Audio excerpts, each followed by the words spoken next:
So this is what everybody really looks like when they take their mask off after guns, beer, and therapy.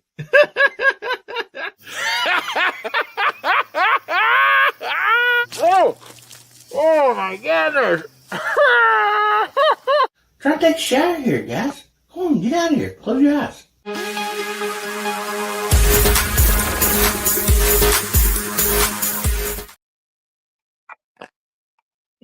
Howdy, Hillbilly Nation. This is American Hillbilly. Good to see y'all this evening. Hope you're having a wonderful, wonderful Saturday night. My goodness, look at all these fine folks out there on the side chat. My goodness. Oh, man. We'll start highlighting here some of yous, or try to get all of yous if I can. And, all right, David Duff said, finally made it to the live one. Oh, good to have you, buddy. Good to have each and every one of you out there. And, man, I think we got a, whoa, coming in there pretty fast. Anyway, I think we have a wonderful show planned for you guys tonight. And anyway, I know we got a great panel in the green room eating up fried chicken, and we already got an awesome side chat. So, I mean, what can go wrong? Oh, my goodness. Well, let me bring these fellers out here and give them a chance to say hi and see how their week went. And first up, we have Kentucky Rimfire and Hobbies. How you doing tonight, buddy? I'm doing wonderful. We had to cancel our rimfire shoot today because of the wind and the rain, but we're going to make it up next Saturday. And got some video editing done today and got some stuff ready to drop this week. And we had a good night last night on Let's Talk Bench Rest. Some good topics there on gun cleaning. But ready to sit here tonight and chat it up with you guys here at Guns, Beer, and Therapy. Thanks for having me. Well, good to have you, buddy. Good to have you. My goodness. And real quick here, the side chat is just totally, awesome. Appreciate each and every one of them. But we had some gifted memberships here, and so I want to shout them out real quick. Tell them thank you very much. First, we had Ron 2A Matters. He gifted 5 memberships, so we got 5 new VIPs. Thank you, buddy. Really appreciate that. And we also have Gun Websites. He gifted 5 memberships. Thank you guys so much. I really appreciate that. And so if you are a new member, just got gifted a membership, we do a live VIP chat every Tuesday night at 8:30 Central, 9:30 Eastern. So make sure you join us for that. And, man, thank you all so much and welcome. Good to have you here, Chad. And up next, we have Niz from Walnut and Steel. How you doing this evening, buddy? Hey, I'm doing great. Thanks for having me on. It's been a great day. First day I was able to go out in short sleeves out to the range and really enjoyed it. So I'm having a great week. Awesome, man. So glad to have you here. Yeah, it just makes a feller feel much better when he's out there at the range and the weather's nice and my goodness. Yeah, we had a couple good days there at the end of last week and stuff, and then actually here the temperature wasn't bad. It was just windy all week dang there, so wasn't really good for a range day, that's for sure. But anyway, good to have you. It was a little windy, but I made do. All righty. Well, up next we have JH586. How you doing tonight, buddy? Doing better than I deserve. Thanks for having me, man. That Popeyes is always top shelf, dude. Very good with some sweet tea. And we're getting hit by some really odd weather right now too. We're under a tornado watch at the moment. Not a warning, but it's it feels really weird outside. Y'all know how it is when it's tornado weather. That's you feel the wind and you can feel warm blast and cold blast all at the same time or within seconds of each other. But yeah, man, if I'm gone all of a sudden, it's because my power got knocked out, or hopefully that's all. But yeah, man, let's have fun Saturday night. So let's make the best of it. We always have fun around here. Oh yeah. Well, I hope you and everyone else that's in those storms of those past stay safe. I know we had a bunch go through last night too, and other places through here, and then on up across the country. So, yeah, definitely hoping everybody's staying safe out there. No doubt about that. And up next, we got everybody's favorite gizzard, Mr. Gizzard Gary. How you doing tonight, buddy? Yeah, I'm doing all right. Speaking of gizzards, I didn't see any gizzards back there in the green room. I guess Popeyes don't have gizzards. I don't know, but I feel a little discriminated against, you know. But thanks Well, for Bubba having me. may have showed up early. Yeah, might have been Bubba. Oh, man. Well, good to have you. Thank As you. always, buddy. Appreciate it. Up next, we have Hasbro. How you doing tonight, Hasbro? Hey, evening, everybody. I'm keeping an eye on Jamie.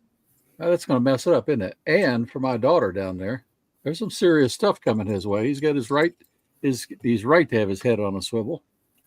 And but should be a good night tonight. Looking forward to this. It's good night every night. I got some mood light going there in the background. You know, thematic mood light. So I should love be a that good time. lamp.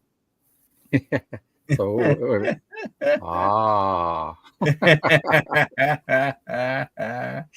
Oh man, It's not a leg lamp. What are you talking about? oh, it is.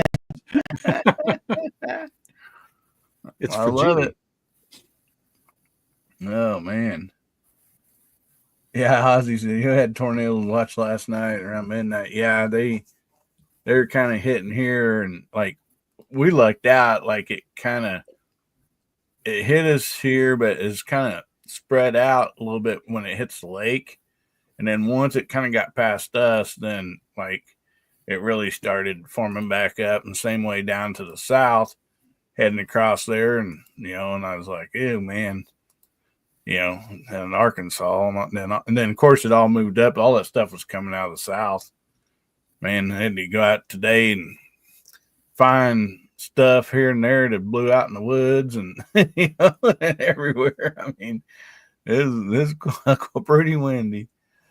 So, thanks for being here, Hasbro. Up next, we have Mr. Leatherman himself, Mark Thomas. How you doing tonight, Mark? Doing real good. I'm I'm gonna hang on as long as I can. Don't have no bad weather coming my way, but prayers for all you down south. We had a nice day out for airsoft this afternoon. I'm a little sore, a little tired. I took a good half-hour nap before the show tonight, but I don't know. I'm not going to stay the whole time. So, good evening. Great to see everybody. Thanks for having me. Let's get it rolling. All right. Well, good to have you here tonight, buddy. Thank you. And up next, we have Garage Guy 879. How you doing tonight, Garage Guy? Oh, I'm doing really well. It's always good to see you guys, see all those people over there in the side chat. I've had the best weekend so far in a long while. My granddaughter Jay Lee came over yesterday, and we went out. We had lunch together. We spent the whole day together. And then today I made a couple of firearm purchases. I showed you one back in the green room. Yeah. And got a lot of good stuff to look forward to. I'm feeling really blessed. And it's Saturday night, Mike. Let's have fun. You betcha, buddy. You betcha. Yeah, we're sure going to try to do that. My goodness. I need to start the banner here.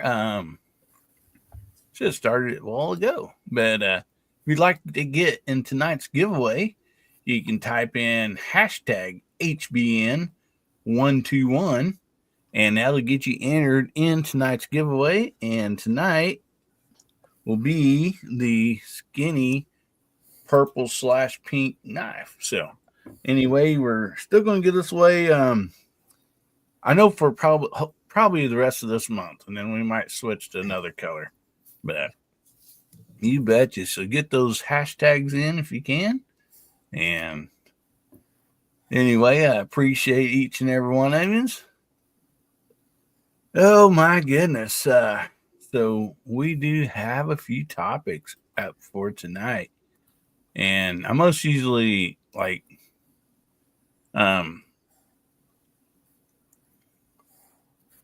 see, where'd they go? Oh, okay. It's like, what did I do there? Got them mixed up. So we're going to start out with this one. And I think it'll be pretty easy for everybody. This is for the panel and the side chat.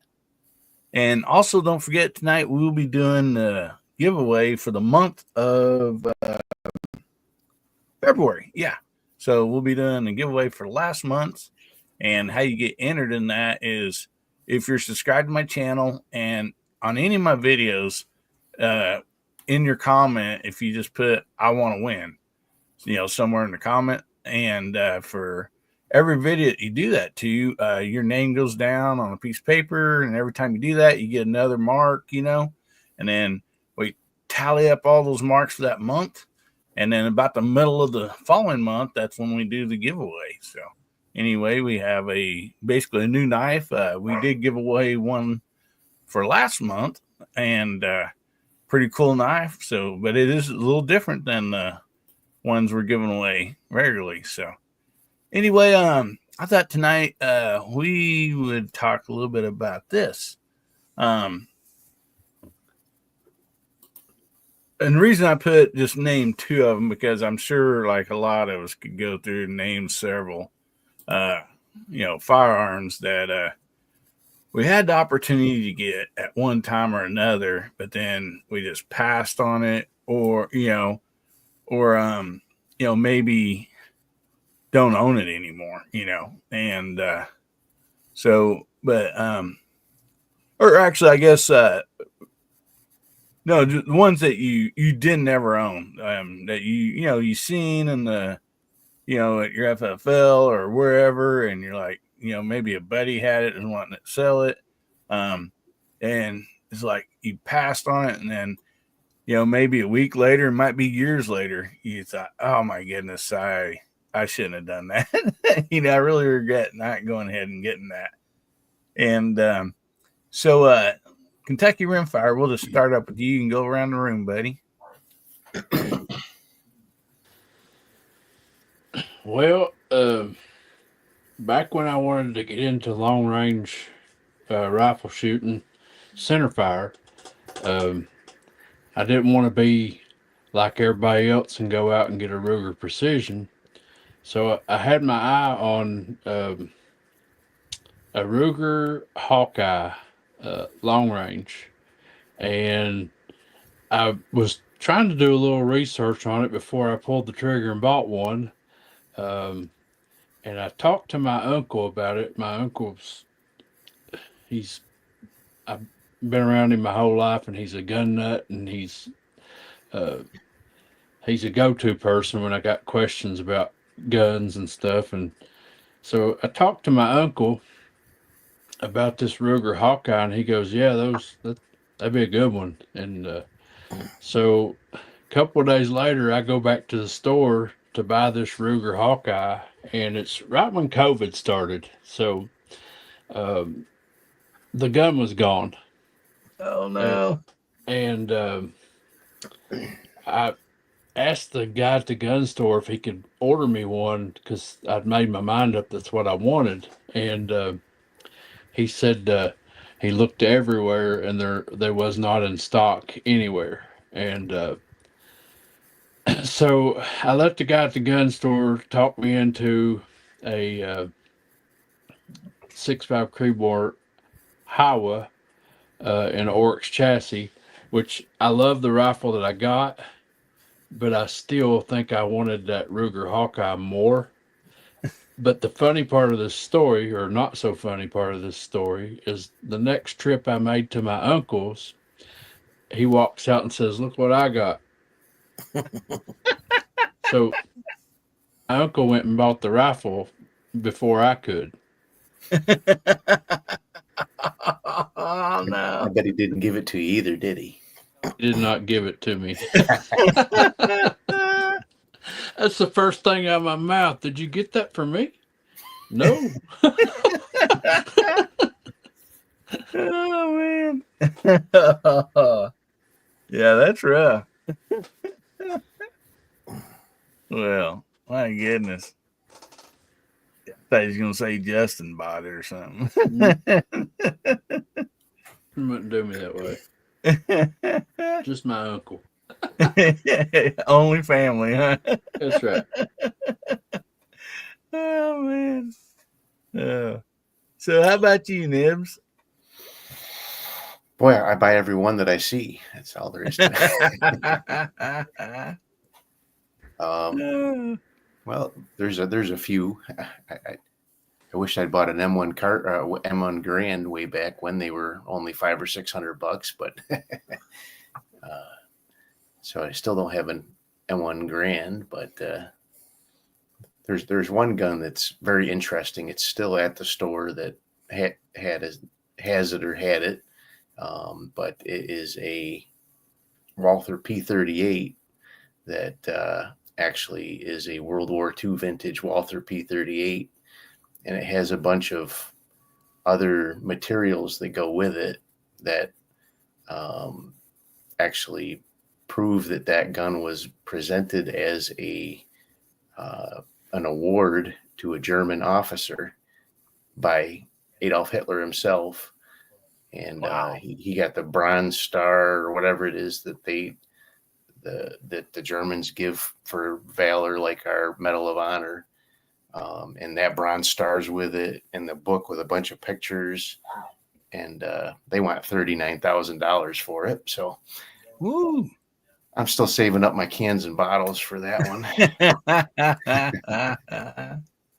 Ooh, man. And also that store has another one that actually they have provenance for Al Capone. It's a what is it? It's a single action chrome plated with 3 or 4 different sets of custom grips and all in a presentation case. But that they have proof that was owned by Al Capone back in the, I don't know, 20s or teens or whatever it was. Wow. They want 25 grand for that one. Ooh. So those are my two that I will probably more than likely never own. Ain't that something? Man, yeah, those are. That's some quite the collectors right there. Yeah. I do have a nice collection of World War II American and German and Polish and, Russian military pistols with the markings that prove that they're from World War II or World War I. Well, but, cool. Yeah. Yeah, we're going to be getting into some of that next, what we do have. And so, anyway, how about you, Jamie? What's one or two items that got by you that you wish you would have went ahead and got? The whole list of military surplus Nibs was talking about, like the M1 carbines, M1 Grands. I do own a. Well, we'll get to that next. Anyway, yeah, I've always wanted a M1 Garand, and the American surplus is gotten so expensive that it's hard for a working man to justify it. But yeah, there's a lot of stuff over the years that I've had the opportunity to get and just didn't have the cash readily available or stuff like that. But right now, the ones that pop in my mind, I've got an opportunity coming up. A collector is getting moving some of his stuff, so I'm eyeballing two Model 29s, and I don't know what Smith and Wesson. I'm sorry, I'm not sure what the dash. Hey, Chris Lane. I don't remember what. I don't know what dash it is. I think one of them's a no dash, maybe a dash one. If it's much past if it's a dash three or newer, I'm not, gonna be crazy about them. But those old Smiths, I'll get them every chance I get. Oh yeah. But that I've also 1903 Springfield that I passed on, and the reason I didn't buy it was it was a screaming deal money wise for especially for what you see them now, but it was highly sporterized to the point that the bottom metal won't stay connected together, so you can be walking across the room with the gun in your hand and the bottom of the magazine falls out and all the rounds go falling into the floor or whatever. So No yeah, good. that one I was scared of, so I let that one stay where it was. I mean, look, I'm a mechanic by nature. I know there's nothing in the world that given enough time and enough money can't be fixed. The question is, do I have the time and the money? And Yeah. for what that gun was and for what they wanted for it and for what I thought that would cost me to put it back in working order, I just decided to let that one go. I may be sorry eventually, but that's the kind of stuff you got to weigh out, right? That's what we're talking about. You betcha. You betcha. Good stuff there, buddy. So, how about you, Gizzard? Well, a couple come to mind. There was a Glock 20 that I was looking at real serious one time in the store, and I talked myself out of it. I wished I hadn't. And then a couple of years ago, I was at a farm store close to where my daughter lived, and they had Henry rifles on sale for $100 off, and they had the 22 in there, and man, I almost bought that thing. I didn't, and I went back the next week, and it wasn't on sale anymore. It's like, dang it, I should have picked it up when I had the chance. I don't know why I do that sometimes. I just talk myself out of stuff, like we all do. Just as soon as you leave, it's like, I should have got that. I should have got that. Yeah. Yeah. And I hate the impulse buy, I mean, yeah, nothing's funner, but over my lifetime, there's times I impulse bought something, and then later on thought, man, I really shouldn't have done that. So I'm kind of like you. I like to think about it for just a little bit, but And there's been other times I've walked into a store not looking for anything and came out with a gun. So exactly. All depends on what mood you're in, I guess. All right, good stuff. So, how about you, Hasbro? Well, it happens at least twice a week. Every time I watch one of Dib's videos, it's one of those rifles. It's like, man, I wish I'd bought that. You want me to block you from my channel? Yeah, that's it. Most recently it was on that trip I was with Jason Mahoy out there in a side chat up in northern Indiana, where I let 2 Winchester 52As go by, and I let an MG 42 go by. But I was about $35,000 short of buying that one, so it was probably okay. But they had the most amazing collection and stuff like that. But if if there's one gun, I guess maybe I could go this way, that I've owned, that I wish I still owned, Jamie would appreciate that. That was my 629 Smith & Wesson with the 8 3/8 stainless barrel. And I sold that one. bought my first parts to build my first flintlock from scratch, and I've never bought that gun back, and I need to. Oh That's it. man, that's a sweet gun. That was in 1988. I bought that. My goodness, good stuff. So, Mark Thomas, how about you, buddy? Anything get away from you? Yeah, there was a beautiful Savage Model 99 takedown in 300 that I let go a couple years ago. I wish I'd have bought that one. And most recently, I talked about this last night in Georgia Shooting Connection. At a 41 Magnum Thompson Contender. And about half an hour after I passed on it, I texted CW to ask him if I was a fool, and he said, "Yep, you're a fool. Go back with it." So I did go back that Monday after, and that one's on layaway. So that one's coming home with me. My goodness. So, how about you, garage guy?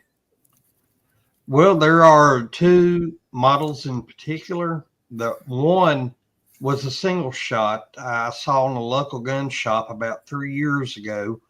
I can't remember if it was an H&R or New England, might have been a Rossi, but it was chambered in 444 Marlin.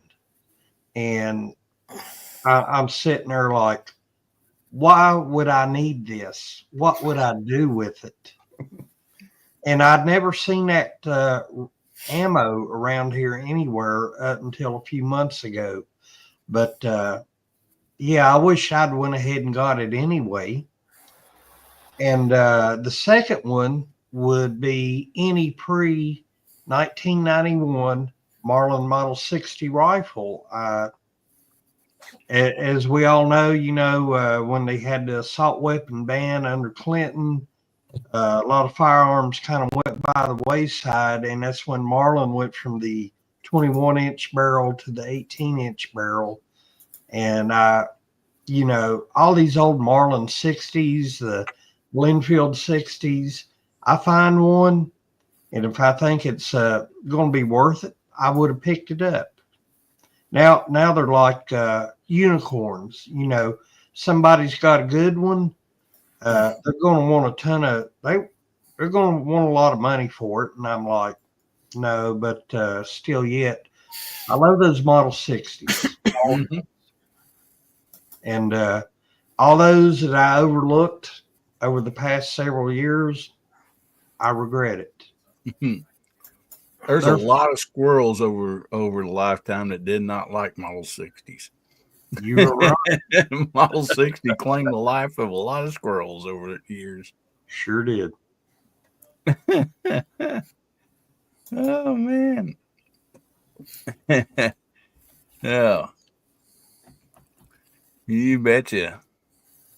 So, anyway, I think it's time to call out the side chat. And so, Jamie, would you like to call out the side chat? And I thought this might be good to put in here. So everybody type in "got away," and we'll have Jamie shout your name out. Yes, we will.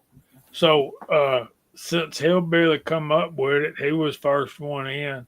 So he's on the panel and the side chat. Hasbro is too, and they're off the page. Hold on a minute. So Gizzard Gary is on the panel as well. Jacob S is out there. Dale Pogue, Walnut and Steel, that dude. He's on the panel. Denny's Plant-Based Journey is out there. Alaska One Andy, Surrender Park, Fluffy 10mm Jeep guy, Smoking Joe. Every time I say that name, man, I think of Ali and Frazier. So Smoking Joe Frazier. Duffer 426. Mark Thomas is also on the panel. Rimfire Range Relaxation, R4 Mississippi Thunder, Red Raider Reloading, Ron 2A Matters, M. Gabriel. Kentucky Rimfire and Hobbies is also on the panel. Jason Mahoy, go away. MS, David Duff, Dwayne 7834, Garage Guy 879 is on the panel as well, and Helping Man down there at the bottom. So every time I say Smoking Joe, I think I can, in my mind, I hear Howard Cosell saying, "Down go Frazier." Oh man. I love Oh, those man. little fights, man. That was the golden age of heavyweight division to me. Anyway, Yeah, it's just not the same now. Yeah, that was quite the deal. And The actually, wide world of sports, right? it was a couple years ago. Where my house is and my parents' house, I have security cameras. Well, off in one corner, whatever the way it had security camera, you can see a corner of their house. And my stepfather, we had snow and ice, and quite a bit of ice. He'd went outside with a broom to clean the snow off of the the dish satellite or whatever for the TV, and he's walking back, and man, his feet went out from underneath him, and I didn't know about it. I didn't see it, and then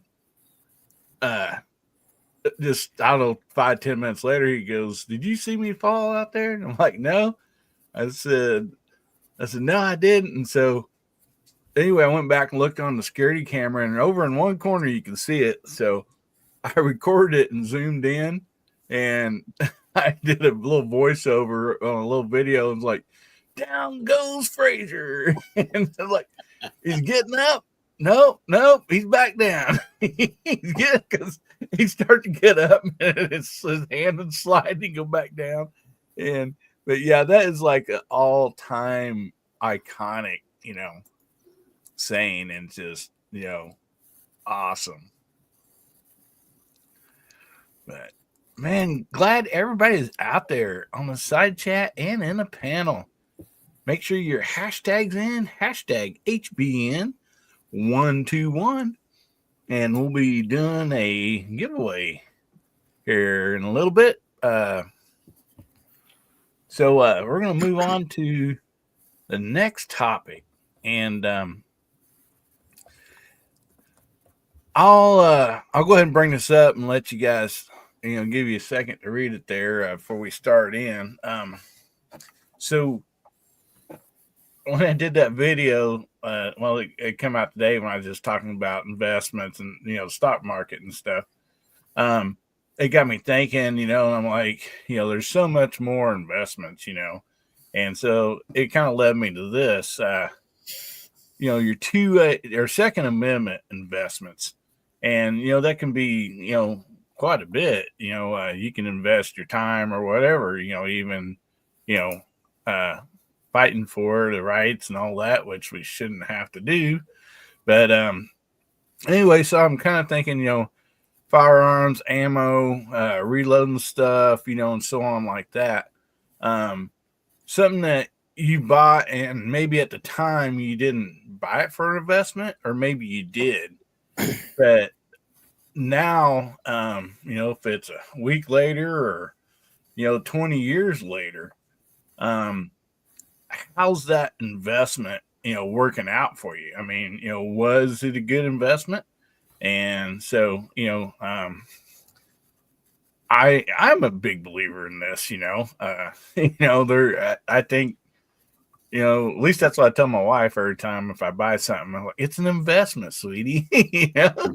So anyway, oh man. So let's go ahead and we'll just and let's try to keep this to, a few items or so. That way we can get around the room and everything. So, garage guy, when it comes to that type of stuff, has like it worked out for you as an investment also? And we can't really say prices on here, but I think we get by saying, I bought this, this whatever, rifle, and it's went up 2 times or 3 times as much or whatever, I think that'd be fine. So Okay, I have a revolver, Smith and Wesson model 64-8. It is the K-frame size, chambered in 38 special, plus P rated. I just shoot it once in a while. I bought it, and I figured, well, maybe later down the road, the value will go up, and it has. I can't mention price like you said, but I've been offered more than I gave for it, but I'm going to hold out on it. I don't need to sell it, but every man does have a price sometimes when it comes to firearms. I got plenty of 38 special revolvers, but this one right here, I'm going to hang on to it and see how it does. awesome. Good stuff. You betcha. Yeah, that sounds definitely like a good investment. We also had some new people jump on out there since we did roll call there. So we had Joe Vaku out there, hey buddy, and we got Ashley G. And hopefully I didn't miss anybody else that had jumped on. But all right, Mark Thomas, do you have some investments or some that you bought either for an investment or it just turned out as an investment? And like I said, ammo, reloading stuff, any of that stuff. So Yeah, many years ago, I fell in love with the old H&R revolvers and NEF revolvers. I bought quite a few of those, and a couple other things that they increased in value. They became big collector items. So I was actually able to take a lot of those and sell those back, use the trade-ins. And I bought some nice Smith and Wesson stuff. I bought some nice Ruger stuff. So all of the things that I bought 20 years ago, in the last 5 years, I've been able to turn into some really higher quality stuff. So yeah, it's definitely an investment. You better kind of got to be careful and kind of just buy stuff what you can. But I've kind of lessened my numbers. If I went from 50 to 30, the 30 are much better quality. oh yeah. Yeah, so he's able to trade up, and that Yep. yeah, that's definitely a good investment. And probably when you was buying some of those, you probably at the time weren't thinking, oh, I'm gonna buy these, for an investment one of these days that, they're gonna go up in price, or maybe you were. I don't know. No, they were just for fun. Just because I liked them. Good deal. So how about you, Hasbro? You High keep Point. changing places. I buy High Points as investments. There you go. And daisies. I don't have any one in particular. I have some that are priceless to me, like the flintlock I built my father-in-law. Now he passed. That's priceless to me, and it'll go to my daughter and her kids. But I have a lot of guns that are worth a little bit. I'm not a Barrett kind of guy. I don't have Barrett kind of money. But all of mine are an investment, and my wife can sell them when I pass. Yeah. And she'll make out all right. I'm not quite nibs, but it's like, man, it's getting bad. Oh, she Yeah, don't you'll sell have to them for write what the- you told her you gave for Yeah, them. you have to write the real prices down, not the one he told her you paid for. I've lost Do track. not open till I'm dead, or I will be. And don't hasten that date. I think we've all probably seen that video where the wife comes in and it's like, I need to sell this or whatever. My husband said he gave $150 for it. Can you do 100? The guy's like, what? That's a $3,000 rifle. Oh man, that's hilarious. So, how about you, Gizzard? Well, a few years ago, back in 2019, some friends of mine talked me into buying a third gen Smith California Highway Patrol pistol, the 4006 TSW. Nice. And I'm not going to say what I paid for, but let's just say it's worth twice that now, if you could find one. Wow. Plus, it's one of the favorite guns I own. So, yeah, totally worth it. Real nice looking gun, nice shooting gun. And if you got one, hold on to it. That's all I got to say. Yep. No kidding. Yeah, that's good stuff right there. So Jamie, how about you? I just want to respectfully disagree with Gizzard Gary. Guys, don't waste your money buying old Smith and Wesson revolvers. Just don't do it. It's Leave them not for worth you. your time. It ain't worth your money, and it ain't worth your effort.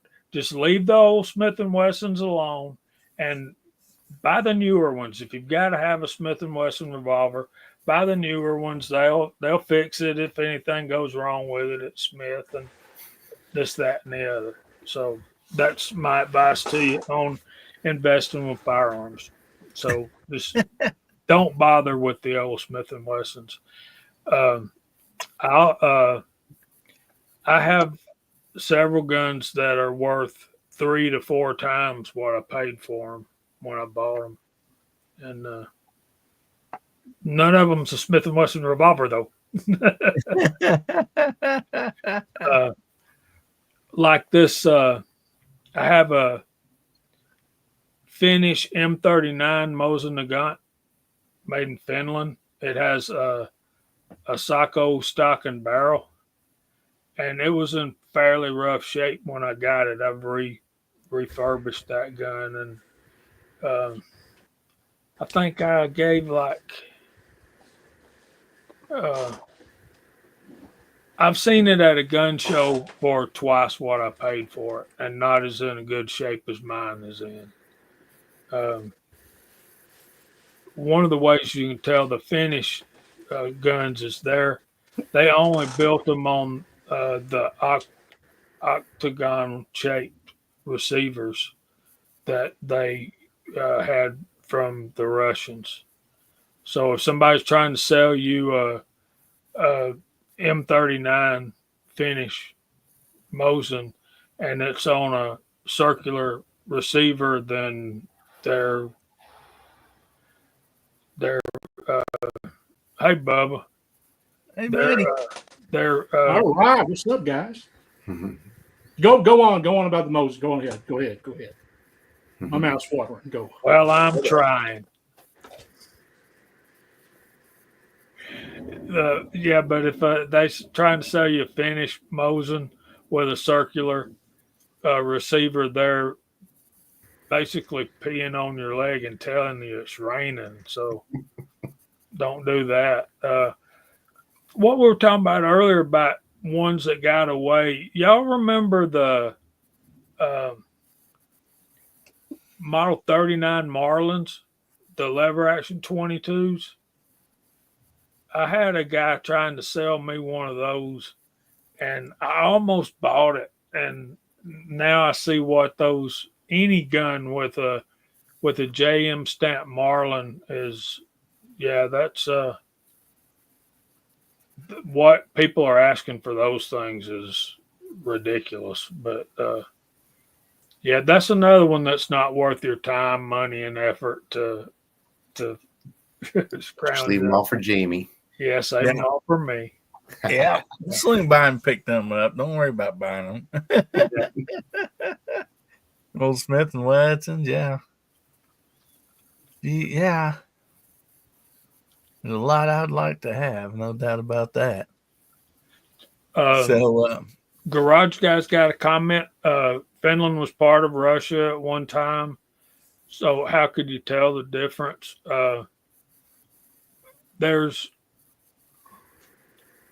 you really, if you're familiar at all with a Mosin Nagant, you'll be able to look at it and tell the difference.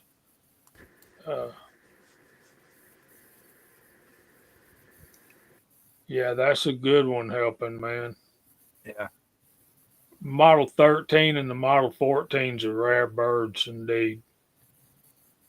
And that's kind of why you shouldn't be wasting your time, money, and effort trying to find them. Just you run up on one, tell me about it. Yeah. But yeah, man, I also have a Colt 1911 was made in 1913, and it's probably I felt like I paid too much for that gun when I bought it, but looking back on it now, I probably didn't. No, I know I didn't, but uh, I'm pretty positive that gun was in Korea. So if it was in Korea, I'm pretty sure it was in World War One and World War Two as well. But anyway, I'm taking up too much time. Go. Good stuff, buddy. Good stuff. Oh, Bubba, we'll get back down to you here in just a minute, buddy. So, Nibs, how about you, brother? Oh boy, I got so many I could think of, but so right off the top, I got a Browning Medalist that I bought several years ago that I know is worth probably at least double what I paid for it now. The one that pops right to mind though is another one of my World War II German guns that I got. It's a J.P. Sauer and Son Model 38H. It turns out the one that I have is kind of a mid-war, very rare one. They only made it for like a very short time. Has certain features for late war, but it is nicely blued still. And I bought it for low three figures, and I've had people offer me well into the four figures for it. Wow. A couple times now. So I'm kind of holding out, see what I get. But it's a pretty rare bird. So I don't think the gun store, I didn't even know either until the people started telling me what I had. So wow. But I have one of those Marlin 39As like Jamie was talking about too. I have a couple of them, but the one that I have that's worth a lot more than I paid for it is a early production 39A that is color case hardened on the receiver. That's worth many times more than I paid for it. Wow, nice. Yeah. They only made those in 39, 40, and 41 before World War II, before the United States entered World War II. All the 39As after World War II were blued and not color case hardened. So I have a few of those too. Yeah, that's some good stuff right there, buddy. Glad Yeah. you have them. I got videos on them too. Just go look in my channel. That's nice to have a nice library of them, all that stuff too. Yeah. So how about you, Chad? Well, I'm about like everybody else. I got several that's increased in value, but I guess I want to talk about when my son was 5 years old. I put his first rifle in his hand. I taught him how to shoot, and my son took a liking to surplus guns. So over the years, pretty much whatever my son wanted, firearms wise, Dad got it. And we went and shot together, got a lot of good memories. But, you know, I bought Mosin the Gaunts back when you could buy them for $80. SKS, got an M1 Garand, M1 Carbine, a 3040 Craig, 303 British. I can just keep going on. And when I bought those guns, I thought, man, this is ridiculous for these old surplus rifles. But now my son's sitting on a nice little nest egg. And, yep. Thanks to Dad. Yeah. Yeah. Man. Yeah, that's real nice and good, and it's really good that he's kept them too.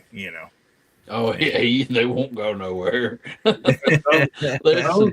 Listen, if I go to his guns are stored at my parents' house because he's going to college close to Yeah. my parents' house.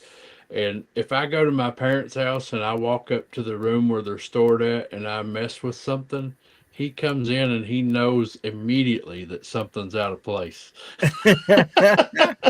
You go up there and just switch one every now and then, and I do. Just for maintenance. See, those guns are not only a piece of history, but they're like land. They're not making them anymore. Right. yeah, The ones you got, hold on to them for dear life because they're not going to get cheaper.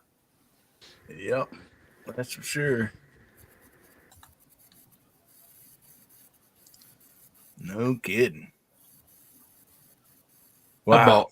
I bought 8mm Mausers for $79 still in the Cosmo lane, and it's ridiculous. I mean, Oh yeah. Yep.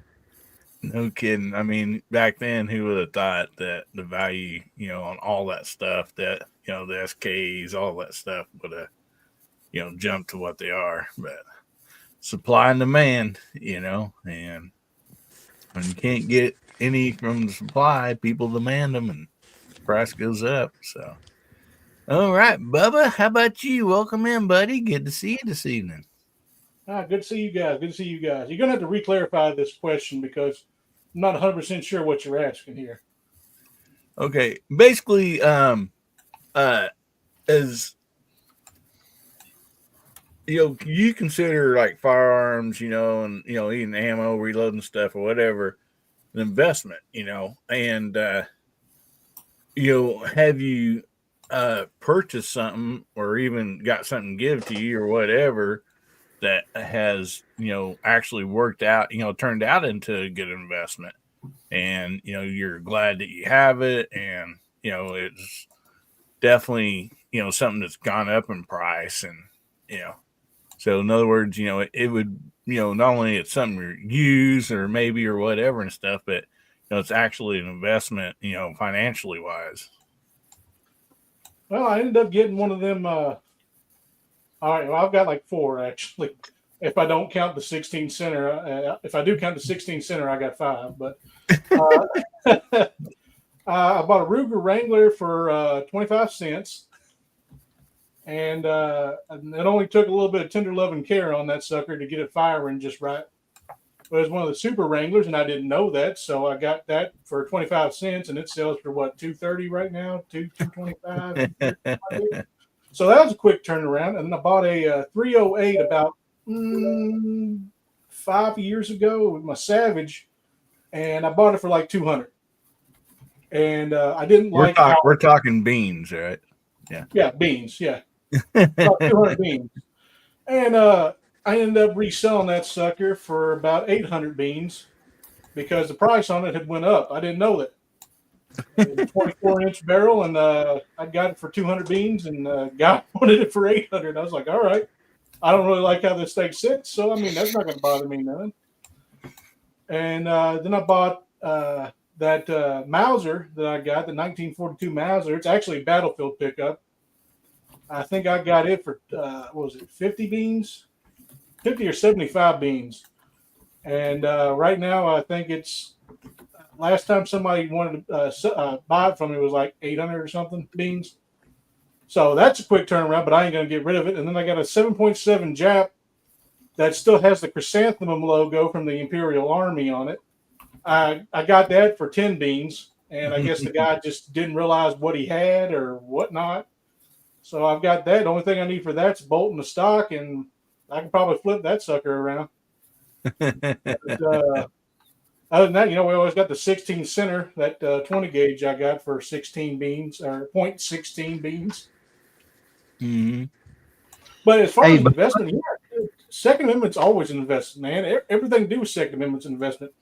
Whether or not it benefits us or not, the fact that we have these guns, the fact that we have these ammos and things of that nature to defend ourselves is more worth the investment no matter what we do. Oh yeah. Whether we go in the poorhouse or not. So hey, Bubba. Sorry to interrupt. You said you got that 7.7 jack. yep. Okay, Smoking Joe over there in the side chat has one, and I think he's having some problems with it. So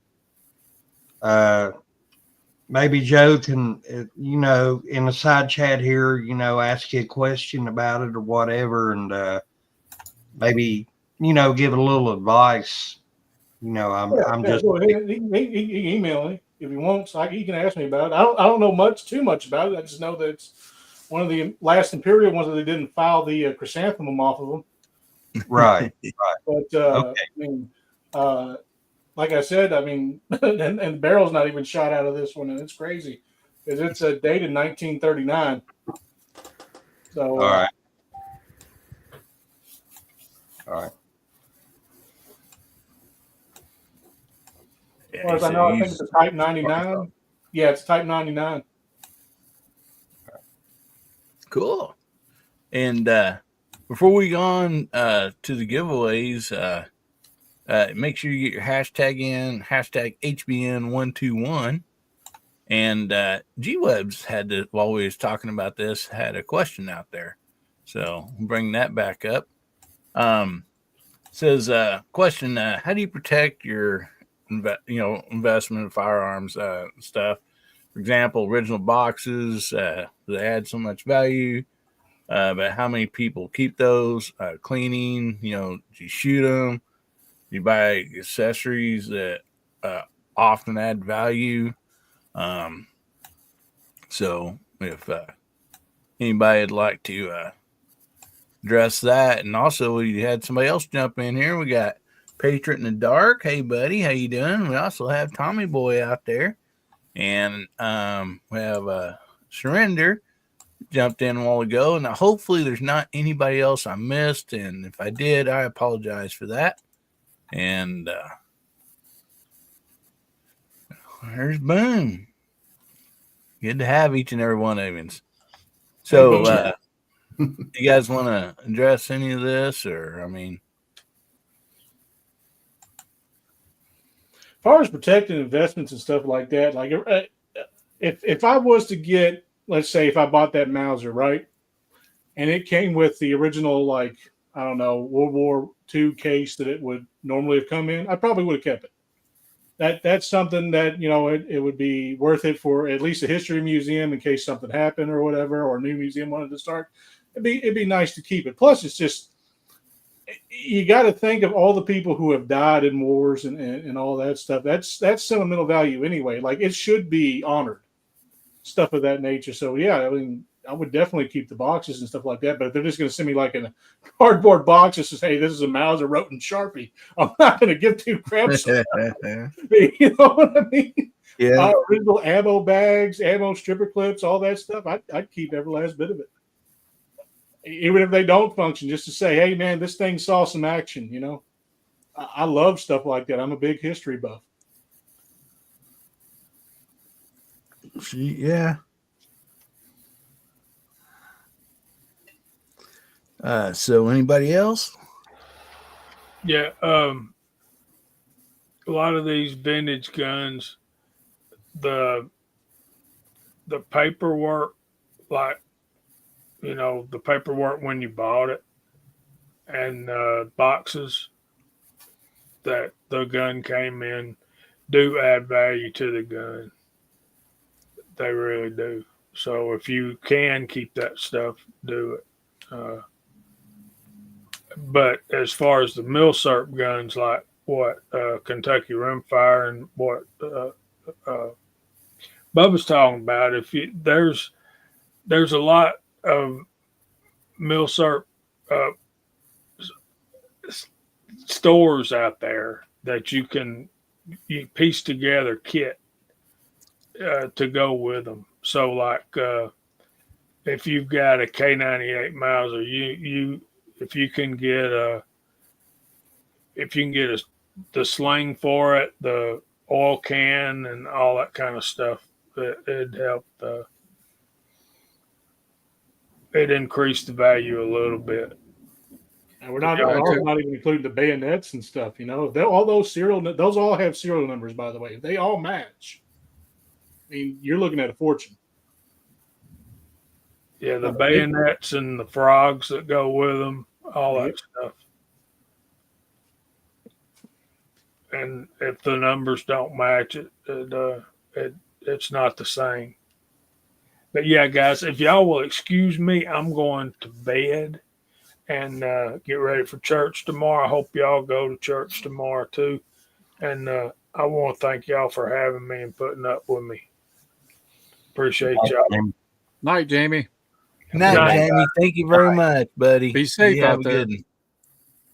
Guys, going to check out JH586. Check out his channel, and also Georgia Shooting Connection on Friday nights. So make sure you go there and check them out. And I also want to shout out Rimfire Range Relaxation.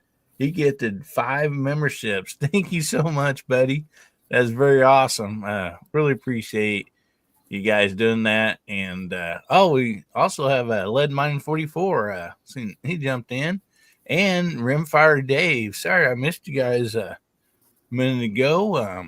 If I missed anybody else, please forgive me, because I'm trying to catch everybody. Excuse me here. And so anybody else want to add anything to that? That's what's been said about packaging and this and that, or before we go on? I got one quick thing about the milsurp stuff. So I had to do the ultimate detective work going backwards. I got a model 1903 made in 1942 by Remington that had been sporterized, and I took it back to where it needed to be without being able to get the original stock. So I had to find the right armor and all this other stuff, the right dates, and a lot of stuff. Fortunately, almost everything on the rifle was original. There was one band that was missing from Remington, and I was able to find an original one to put back on there. But that was quite a challenge. And then it just broke my heart because I bore scoped that bore, and it was so pitted. I mean, I fired it, but it was terrible. So I did fit a new Criterion barrel on it so I can shoot it, but I keep the original one with that gun and I can put it back on there. So nice. Good stuff.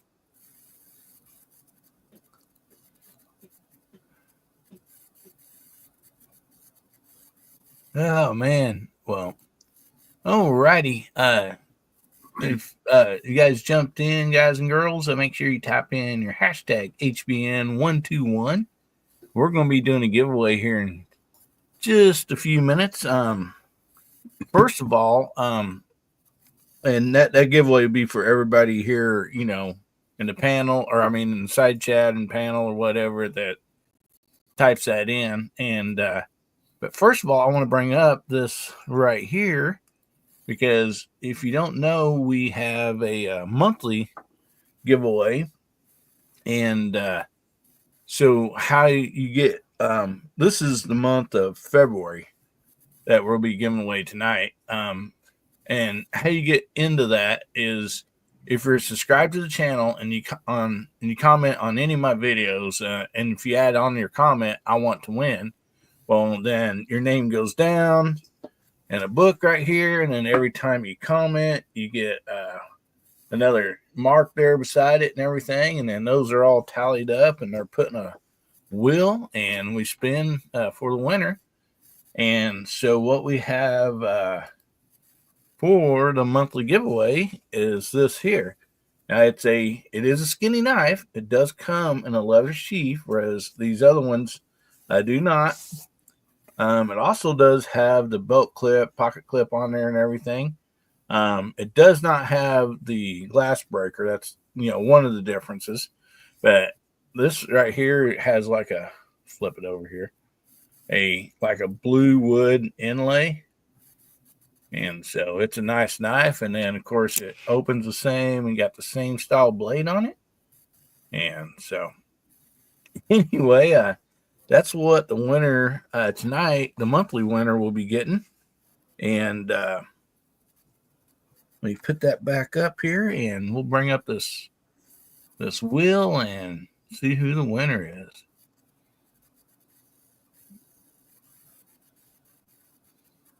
Let's see here. There we go. I got it up. And so we had 127 total entries. And like I said, this is, oh, well, that screen's small now. But everybody's names down there and then numbers beside their names for this. And so what we're going to do is we're going to shuffle this 3 times and then give it a spin. So let's give it 1, 2, 3 shuffles, and we'll go ahead and give this thing a spin and see who the winner is for the month of February.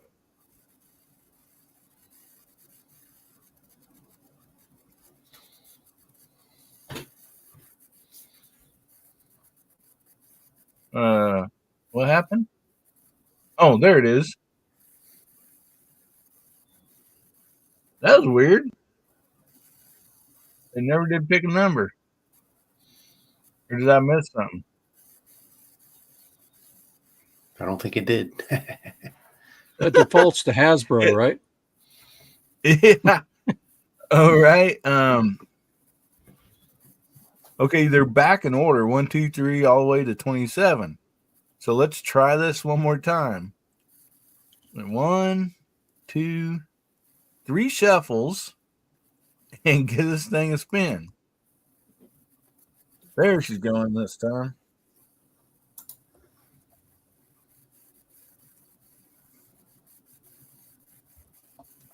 Number 10.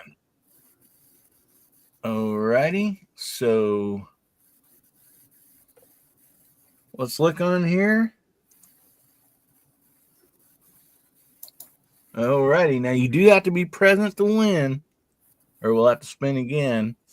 So Country Rimfire has numbers 2 through 18.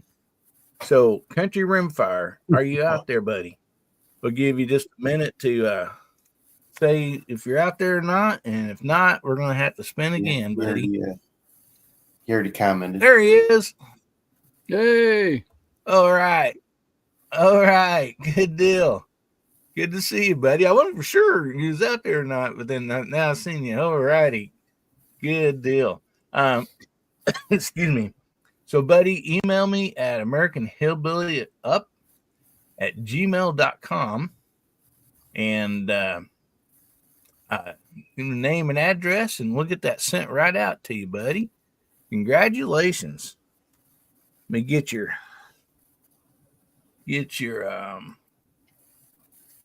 name written down here so I don't forget.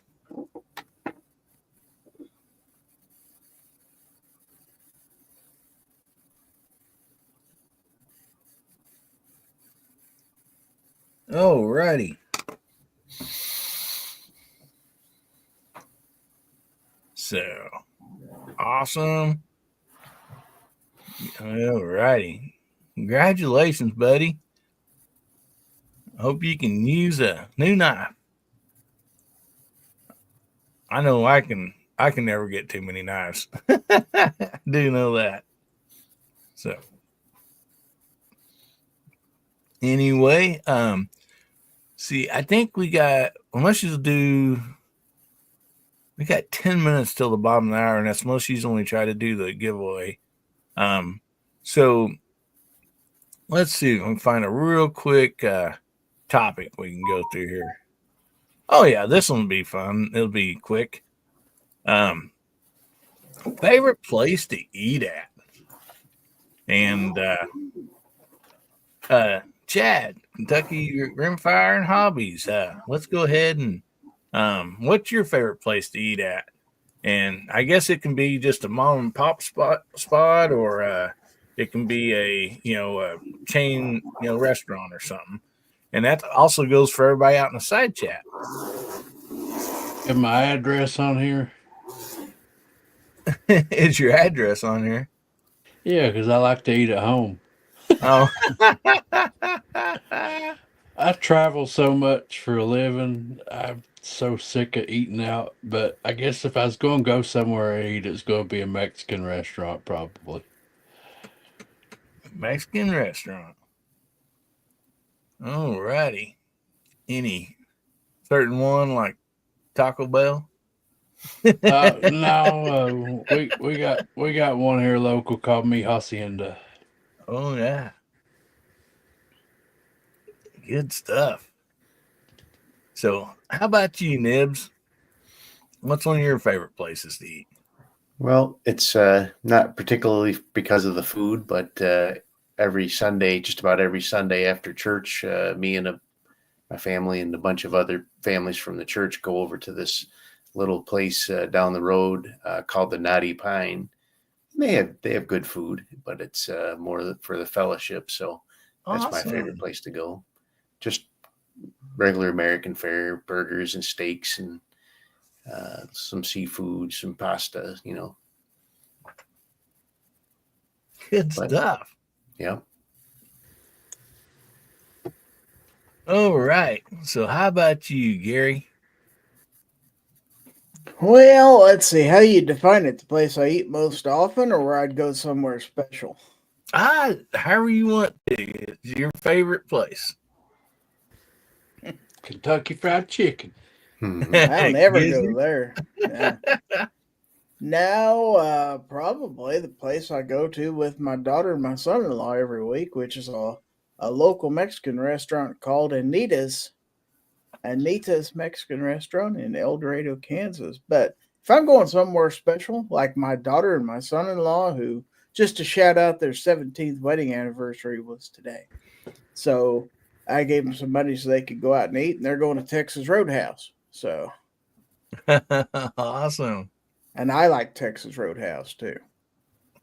Don't get me wrong. Good But stuff. I wasn't invited for this because, the anniversary dinner is like. Yeah, definitely a good restaurant to eat at. And Mr. Bob says 7-Eleven for the roller dogs. Nothing wrong with a good roller dog. Yep. Especially one that's been sitting there for a while. Yeah. Oh, yeah, good and aged. You betcha. I thought those were beef jerky. After a while, it is. Yeah. So, how about you, Hasbro? Well, my favorite two places, well, three. The third one's in California where we used to live, a place called Shadowbrook. And it's right on the ocean. You take a miniature cable car ride down the hill through a fern and redwood forest. They couldn't cut the trees. So they built the restaurant around the trees, and they're going right through the middle of it. And it's fantastic food. It's probably the only good thing in California. But, hey. But then the other two places I'd really like to go, both are closed now. One is a place called Chappie's in Gulfport, Mississippi. And Katrina, it was right on the ocean. Katrina took it out. So I moved to Nashville, Tennessee, and it's just not the same. And then the other was Uncle Bubba's, Paula Dean's uncles, or Paula Dean's brothers.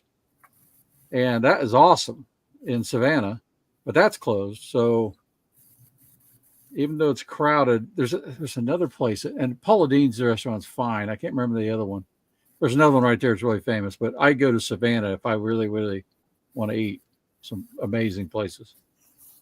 Good stuff. Awesome. All right. How about you, Mark? Well, yeah, I got two favorite places. First of all, when my granddaughter and I go out, spend a day together, we'll go to a Chinese restaurant in the neighboring town of Marion, Virginia, and we'll hit there about 1:30, 2 o'clock in the afternoon because there's nobody else in there. And all the food on the buffet is fresh out of the kitchen. Very good, very, very clean place. I always enjoy eating there. Just, well, not because of the food, but the company. And second, once in a while, I like to drive to another neighboring town, Abingdon, Virginia, and there's this place called Royal Farms, and they have the best chicken with the sides. I'll get the 10-piece dark meat dinner and some sides with it. Take it home. I'm good to go for 3 days. So I can't complain. See, yeah. Sounds like good stuff. So, how about you, Bubba?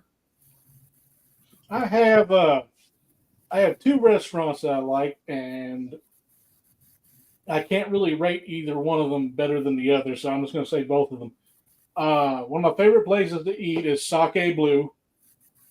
It's a little bitty strip mall restaurant, like Japanese bistro, and I go there every year for my birthday just because of the fact that I love their sushi, and they have udon there. And if you don't know what udon is, it's giant, thick, square noodles in a broth, and it has different things in it. It could have beef in it, it could have chicken in it, it could have anything in it, right? So I absolutely love that place. And then the other place is the Fish House for the same reason, because they got some good sushi there, and I love sushi. Mm-hmm.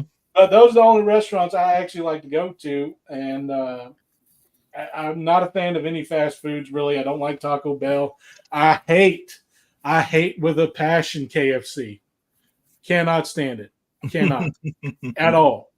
That ain't no Kentucky cooking. That's grease in a bowl, and nobody needs to eat that. And it needs to be changed to something else. It don't need to have Kentucky in the name, because my God, no. People come over here from overseas, go to eat KFC over here. It's like, oh, I guess Kentuckians just eat a bunch of grease. No. Bubba, can I ask you a question? Yeah, go ahead. Have you shaved your head? Yeah. Oh, there you go. You got a haircut. Looks good, buddy.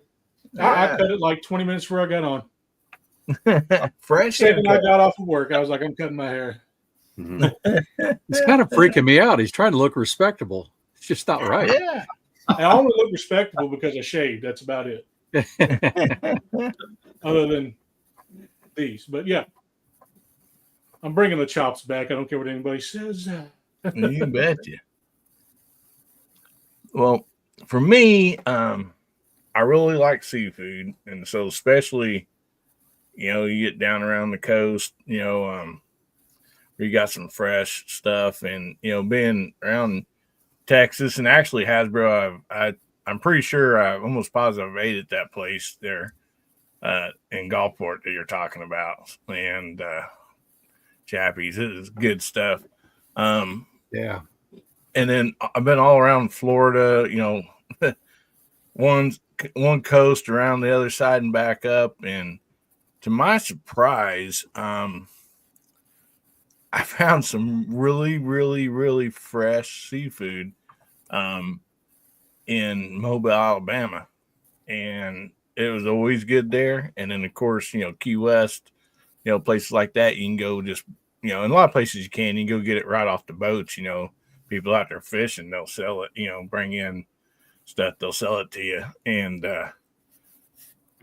but other than that, kind of like, and I love sushi too, good sushi. But a lot of places I've been, and it might be different for little towns here and there, but most of them I've ever been to has always been wonderful. And that's, at the sale yards, where the sale barns and stuff like that for cattle and stuff. Most usually they all have like a cattleman's steakhouse or something there. And most usually it's really good, home cooking type food. Some of them, have buffets and stuff like that. But, those are most usually great places to eat.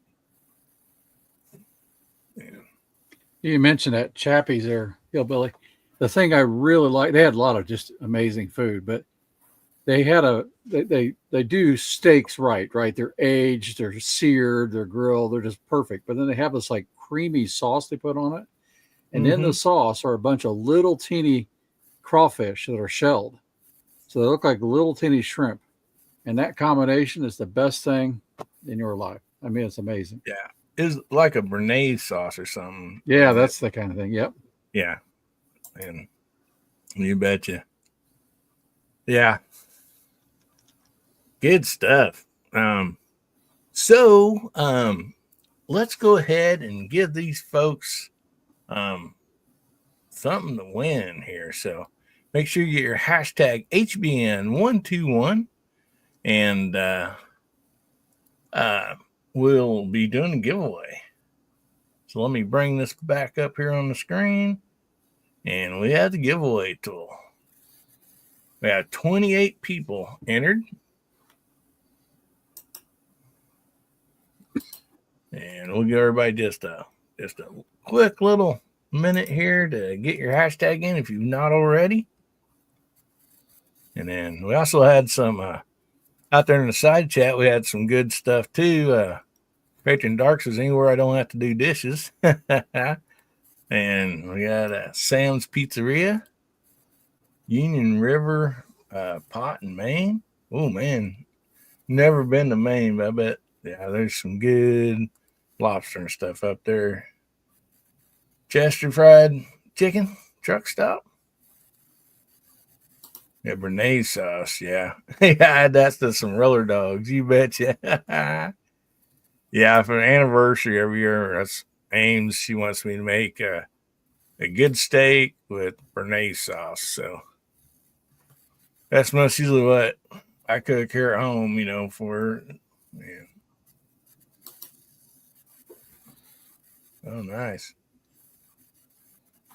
Beef Manhattan.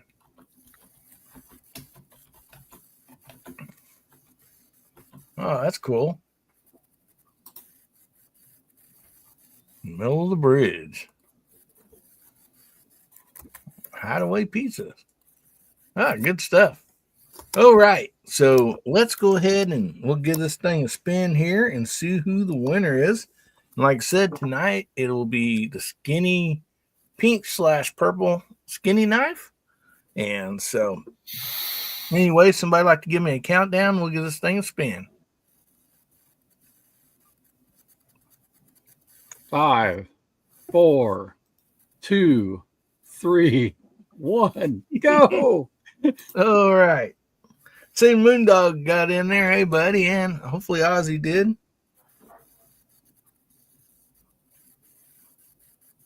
Red Raider Reloading. Hey, buddy. Congratulations. You still out here in the side chat? You was just a little bit ago. That Moondog says, just got in early. Yeah, Moondog, he's actually in New York, so he wasn't able to be on the show tonight. All right, there he is. All right, buddy. Email me at AmericanHillbillyUp@gmail. It's scrolling across the bottom of the screen. And give me your the name and address you want that sent to, buddy. And I'll get that sent out to you.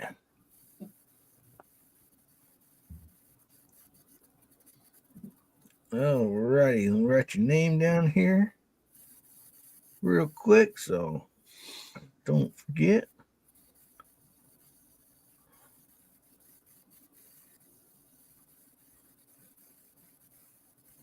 All righty. I'll get this off the screen here real quick. Congratulations. All righty. Hey there, Hillbilly. I'm going to get heading to bed. I got to go. Okay, you bet you, Nibs. You bet. Man, so glad to have you on here. What do you got coming up? Appreciate it. We'll catch you again next week. What do you got coming up as far as videos and stuff? You got anything in particular? Had my Winchester 52C out today doing some iron sight shooting with it. A couple nice pellet gun videos coming up. Got my last edition of Hasbro's 25-yard air gun challenge. So real good stuff. So All right. I've been monitored. I'm only 3 subscribers away from 17,000. So if you That's want to awesome. Oh, be one of the few, the proud, And he is the holder congratulations, of the buddy. 408. oldest BB gun in competition record, I think, right now. Yep. Man, that is awesome. And yeah, so if you're not subscribed to Walnut and Still, make sure you jump over there. Surely we can get him 3 subscribers and put him over that mark. So, and it's a great channel too. He's got videos coming out dang near every day, right?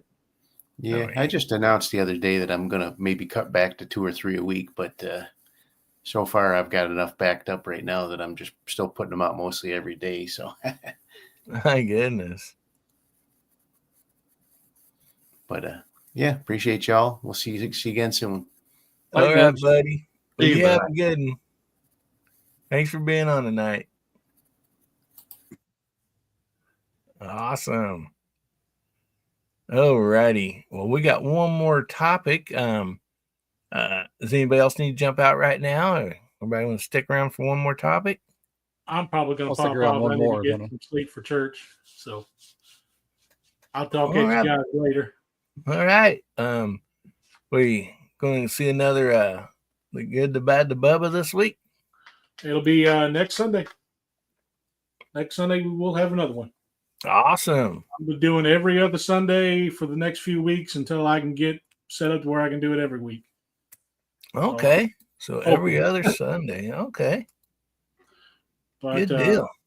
Other than that, guys, stay safe, stay armed, stay two-way strong. Have a fantastic week. Keep getting that. Be good, Bubba. I know Hey. you won't, but be good. I try to. I really do try. I swear I do. It just doesn't happen. I fart once, and the next thing you know, everybody's after me. Clears the room and it's all over. See you, Bubba.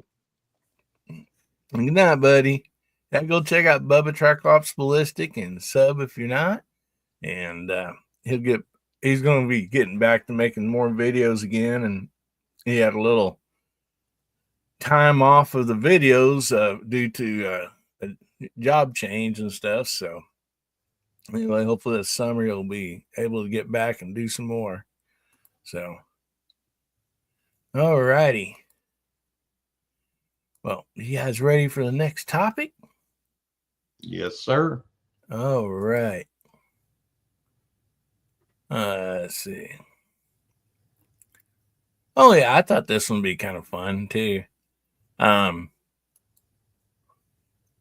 What new skill would you like to learn? And I know as we grow older with age, we learn new skills all throughout our life, maybe it's shooting. It may have something to do with firearms or something. Maybe a hobby, woodwork, metalwork, working on cars, something mechanically, maybe computers or something like that. So anyway, what new skill would you kind of look forward to learning? And Garage Guy, we'll just start with you and go around the room. All right. It would have to do with computers. This computer I just got it a few months ago, and I'm still learning the Clipchamp video making process. And I would really like to have the knowledge and skill to develop something that is really simple, that has a lot more options without charging people extra to upgrade. This Clipchamp's got a thing on it that says upgrade. And I'm like, well, my videos are pretty simple. I like to keep it simple. And why would I need to pay more money to have more editing options and that kind of thing, or fancy logos and designs? there's enough advertisers out there that support these things, and well, it could be a real moneymaker if somebody had the knowledge to come up and try it themselves. Yeah. Yeah, definitely, buddy. That'd And definitely be a good skill to have. more options, but make it simple. Mm-hmm. You betcha. So, how about you, Hasbro? You Well, have believe a it or lot of not, for skills me, too. Is there any new ones you'd like to learn? yeah, I think, and I may do this. I may take the plunge. It's a pretty expensive plunge, but um, laser engraving. I Oh, can do all the nice. CAD work and the artwork, and there's a lot of stuff I want to do. And I just realized I'm getting too old to do the hand single point engraving like I do in the muzzleloaders. And I Mm-hmm. think I'd rather move on to doing some more modern engraving work. And I think I'll do it with a laser, but you got to get a fiber laser to do this. And it's like to start playing the game, it's $3,000, and to really do it, it's a lot more than that. Mm. So that may be what I do the next year, 2 years. I don't know. Maybe this year. That's really cool. That stuff's so neat to me. I mean, how they can take something and just, do the lasering on it. And My biggest thing is finding out how long the laser head units last, because that's when it gets expensive. They're limited life devices. So, oh, yeah. Yep. No doubt about that. That'd be good stuff. So, how about you, Gary? Well, other than learning how to be rich, let's see. how to have That's a good how to skill to have have. some common sense and not screw things up all the time. Gosh, I don't know. I've been sitting here racking my brain trying to think. Most of the stuff I don't do, well, it's not so much a lack of knowledge because it cost a ton of money to get into it, and I'm not sure it'd be worth it. So, like having a 3D printer or something like that, in the end, I'm not sure I'd really do that much with it, but it sure would be fun to play with. But Mm-hmm. you're talking a lot of money to get into that and stuff, and room and everything else. So well, I believe it or don't not, know. Gizzard, there Huh? there are enders. I've got one that's a little more professional because I used it for a business, but enders are like $300. But Oh, it's wow. learning the CAD work. If you want to do your own designs, the CAD is what stops most people. That's the hardest part. We figure that out. Well, I've worked with, I worked in the computer field for a lot of years, and I figured out we had some laser printers once that you basically had to figure out how to XY plot stuff to get it to draw Yep. certain objects and everything else. And I figured that out. So, not that I'm saying that I'm an expert on anything, but I'm usually with stuff like that. If I play with it long enough, I can figure it out. So, Yep. Well, I but mean, it's yeah. all in 3D, right? In order to generate that. Mm-hmm. And it all starts with 2D projections. If you can do the 2D and project it, you can get most of the way there. So, but the printer unit itself, they're pretty cheap. Wow. Might be something I'd have to look into. Okay. We'll go with that then. Because that's all I can think of right at the moment. Other than, like I say, they're being rich, but if I could figure out lottery numbers on the fly, that'd be great. But yeah. You can learn how to crochet and you can make big bags to hold your money. I don't. With the arthritis I have in my hands, I tell you what, I don't see myself ever learning how to do anything like that. So. Yeah, fellas' hands ain't as steady as they used to be when you're younger, huh? When I was younger, my mom used to hand me my sisters too. They'd get like necklaces and stuff. They'd get knots in them. And they never could get them out, so they'd hand them to me and say, "Here, get the knots out of these." Shit. And I could take a couple toothpicks on a kitchen table and get those knots out in like 2 or 3 minutes, hand it back to them. I was just that good with my hands. I'm not anymore. Yeah. I wish I was. Yeah. Of course, there's a lot of things I can't do now that I used to be able to do 40, 50 years ago. I remember walking in like my grandparents, my grandma's or whatever, and like, can you thread this needle for me? Yeah, sure. I put it there. I'm like, I think to myself, how in the world can you not thread that needle? Now I know. Well, that's another thing. My eyes aren't near as good as they used to be. Mm-hmm. Wearing bifocals and everything else. Back then, I had perfect eyesight, of course, but yeah, that's another thing that makes it hard. Good stuff. So how about you, Kentucky Rimfire? I've always wished I would have took up the trade of welding. Welding, metal work too, or just all of it? Just I've been a mechanic about all my life, and just you come across a lot of instances during mechanic work that you need a welder, and I should have learned how to do that myself so I wouldn't have to rely on other people. Yep. Get you a welder and just start practicing. I almost said that too, because what I want to do is be able to weld thin aluminum. I can weld steel. I can gas weld too, and that's even harder. Yeah. But I've never been taught to weld aluminum. Mm-hmm. Yeah, aluminum's tough to do. And I've tried it a few times. I couldn't get it down very well, but I think if I kept on practicing, I probably could have. But yeah, I've seen my dad change the torch head on the gas the torches, and take a clothes hanger and get up there underneath the car and weld a hole back together on a muffler or exhaust pipe or whatever.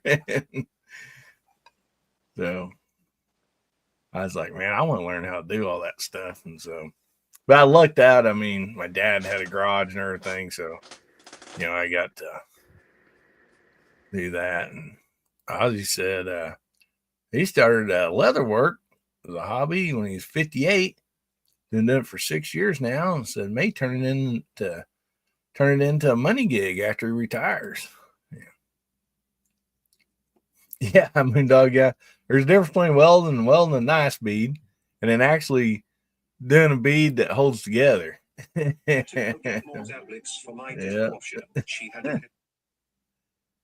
Yeah, Gary says, I can JB weld. No kidding. Oh, man. Yeah, that's another thing, growing up around heavy equipment.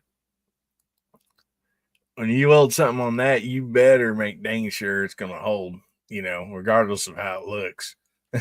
Because, if it looks good or not, it's got to hold, man, because they take a lot of beating. And so, but, yeah, geez. For me, there's several stuff I would like to learn how to do. Definitely more in computers, be better at that stuff. Oh man. I actually had one picked out earlier and then I forgot, but that's amazing. Maybe a little more, get better at gunsmithing, something like that. I do love working with metal, fabricating, it's building race cars is just a lot of fun because to me, the fabricating, the, building and, of stuff that I can always have, upgrade what skills I do have, to be better. So,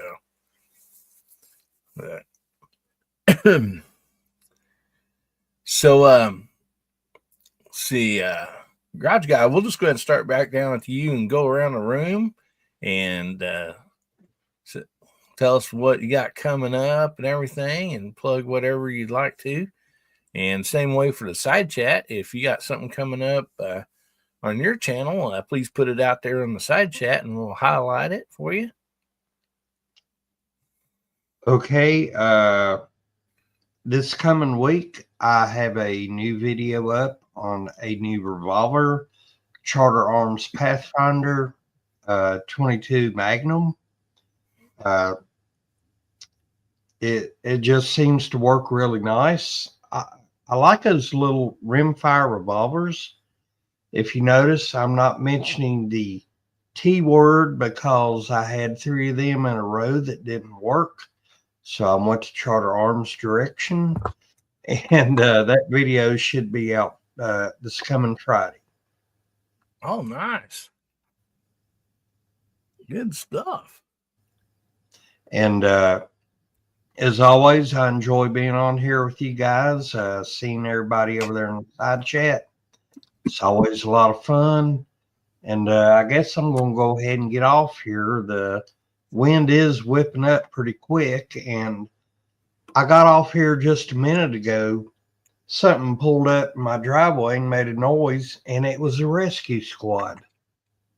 Oh, yeah? Yeah, my address is, 956, and they was looking for 1956. Oh, my goodness. And I went out there. I said, "You're in the wrong place. Go." So kind of freaked me out a little bit right there. But wow. Saturday night, you just can't never tell around here. But thanks for having me. It's good to see y'all.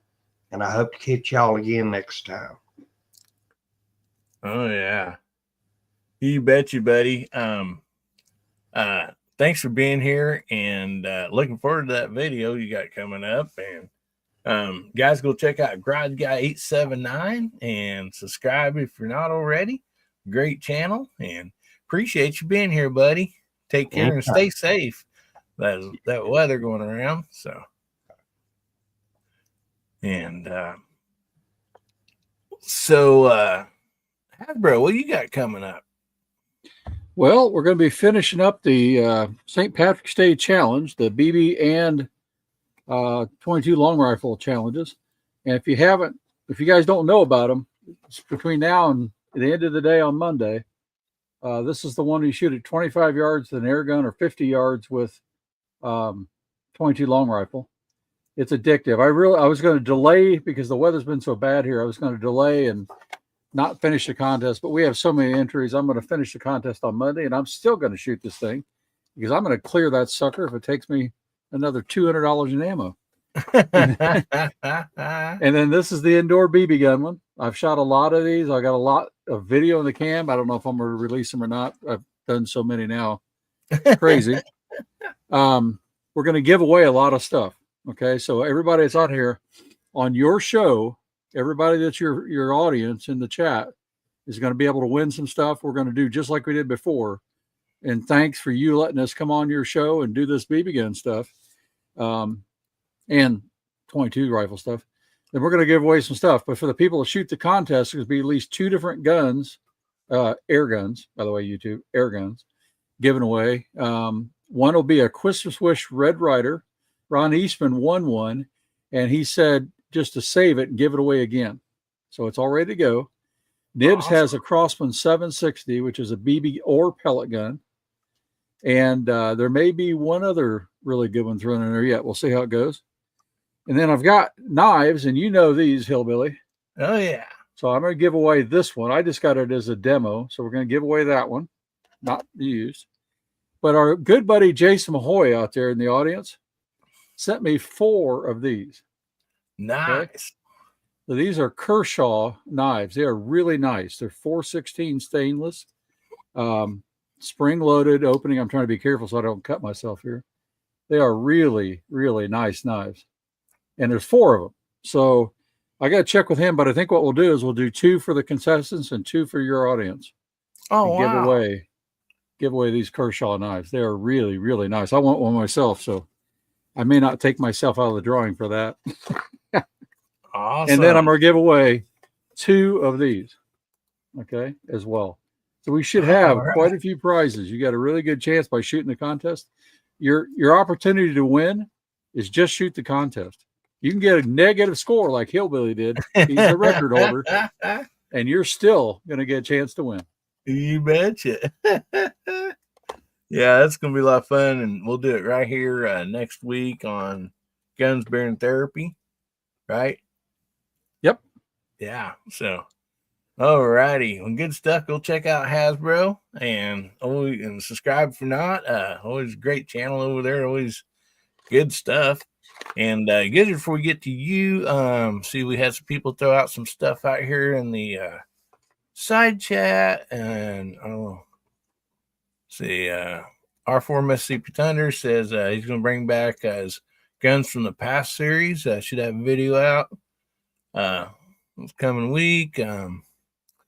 Moondog says Bench Rest Marksman is going to be the guest on the live stream this week, Wednesday, 6 Eastern, 5 Central, 3 PST. So that'd be cool. Check that out. And then, excuse me.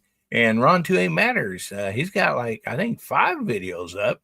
And they're really good. And so go check out Ron 2A Matters. And Hillbilly, one thing I forgot, by the way, real quick, is the reason I'm going to go ahead. Because I told you I was going to maybe extend this contest. I'm not. I'm going to leave it St. Patrick's Day. We're done.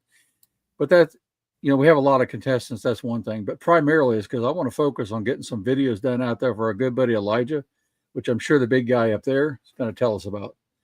But I'm going to try to focus on that and shoot those instead of shooting my own stuff.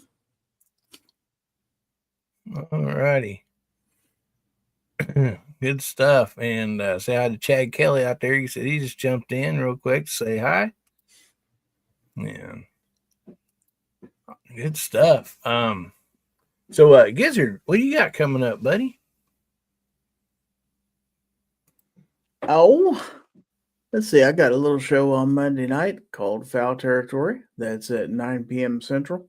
And then for my channel members, we have our knife giveaway and channel member chat. That's every Wednesday, and that's at 8:30 p.m. Central. And I've got quite a few things that I need to do review videos on, so stay tuned to my channel. I should have some videos coming out shortly. So that's what I got. Thanks for having me. Buddy, thanks for being here. Yeah, go check out Giz and Gary and subscribe if you're not already. Good stuff over there. And yeah, especially when he's got a lot of knives he shows, and I mean some really cool ones.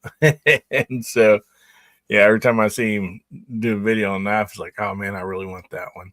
I really want that one. And it's kind of non-ending. Oh man. All right. So Kentucky Rimfire. What you got coming up, buddy? Hey, as always, I got some videos coming up. Still been working with the Bagar BMRX.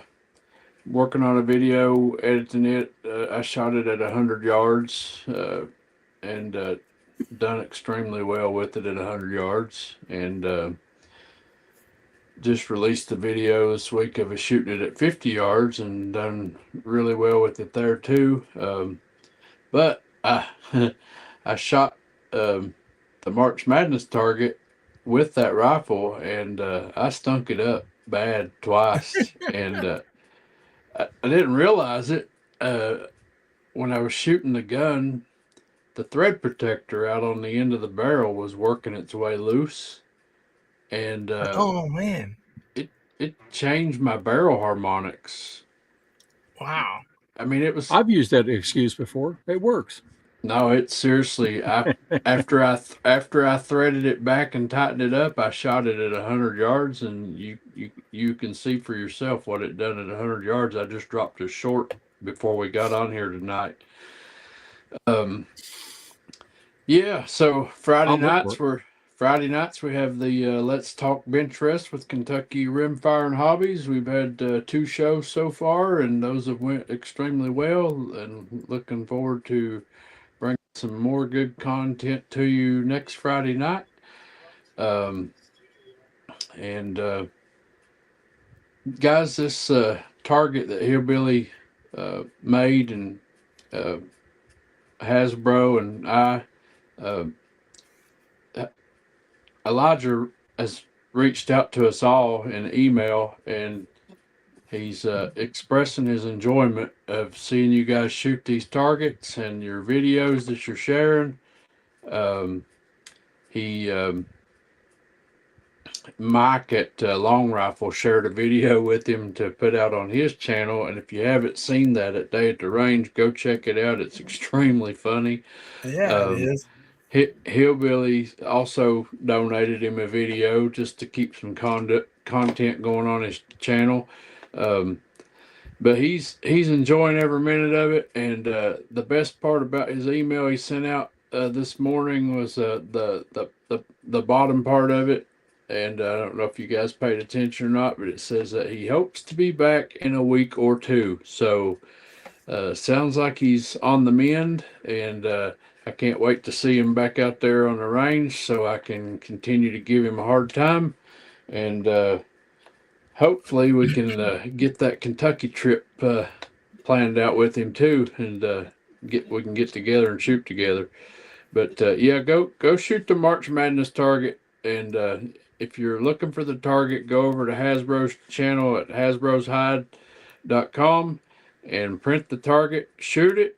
And if you can't do a video, just simply take a picture of your target and email it to one of us, and we'll try to take all the pictures that are sent, and we'll edit that into like a slideshow video, and just kind of do a slideshow of your targets, and let everybody be presented. I know everybody don't have the means to make a video, so just take a quick snapshot of it.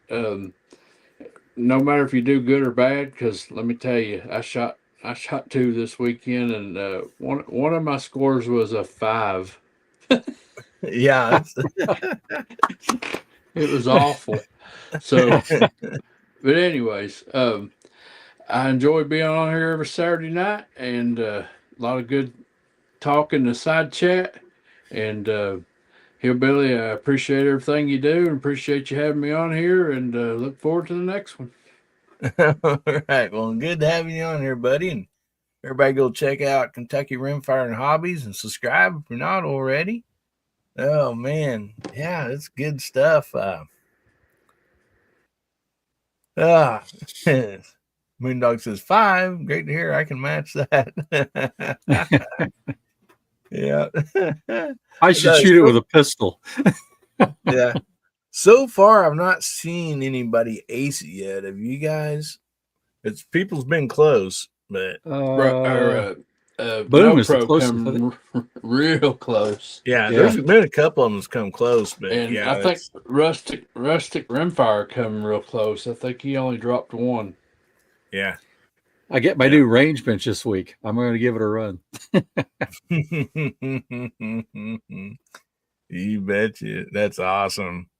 Yeah, that's cool to get set up out there. I love your place there behind your house there. That looks like it's gonna be a fun place to shoot. So The range is open, Hillbilly. Come on over. you betcha. See, Country Rimfire says target 4 times, something went wrong every time. Camera failed or someone pulled up. I aced it once too. Well, good job. But anyway,